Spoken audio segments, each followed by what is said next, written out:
that will clue you in on why we're having this dialogue about this. It's to critique, it's to comment on it, to share observations, and these are things that we hope will bring enlightenment to this discussion. And that's really what you want to do. You want to open up discussions, bring in research, heartfelt, caring thought about that research, and that helps us all. So let's get started with Dr. Gundry here.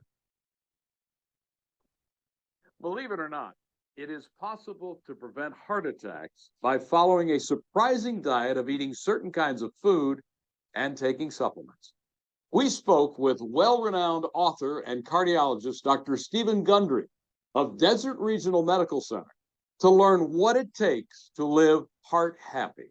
A person can absolutely prevent a heart attack. Absolutely. And I wouldn't have believed that 13 years ago when I was a professor and chairman of heart surgery at Loma Linda University. But having met a gentleman back then who reversed most of the disease in his coronary arteries by a diet and taking supplements that he got at a health food store, and then doing that on tens of thousands of patients since that time, I'm convinced that with proper selection of food, with proper supplements, that anybody, if they are so inclined, can prevent their imminent heart attack.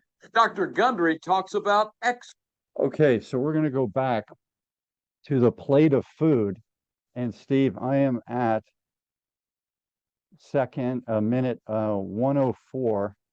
And let me see. Oh, here it is. It's 59 seconds. There's a plate of food, and maybe you'd like to take a look at that plate of food. I don't know if you're into and you've looked into food combining, but there's some acid and there's some sugar.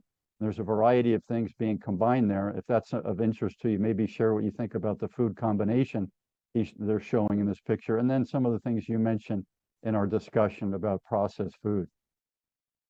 Well, I think that's an incredibly healthy plate of food from what I can see of it. I see broccoli a good amount. I see tomatoes. I see blueberries.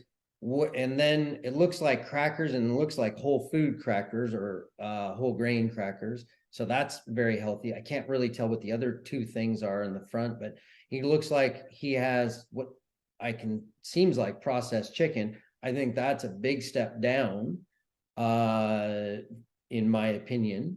And then at the very end, a slice of cheese comes on. And to me, that's also a big step down. But overall, this is way healthier than the average American. Okay. And some of the people I've gone to seminars on and read on, they would say, that highly acid tomato, they have, there's lycopene in tomatoes and things that can help stave off cancer and boost immunity, those types of things. But there are other people who say stay away from this type of thing, the aubergine, eggplants, tomatoes, etc.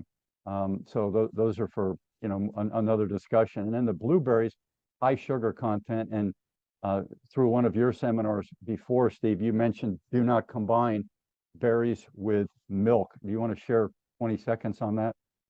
So one, the blueberries have a very low glycemic index. So it's extremely low. So they do have sugars in them, naturally forming sugars, but they are very low as a glycemic index. And in terms of the tomatoes, in that they're so calorically shallow comparatively to other things, the nutrients in them are comparatively off the chart.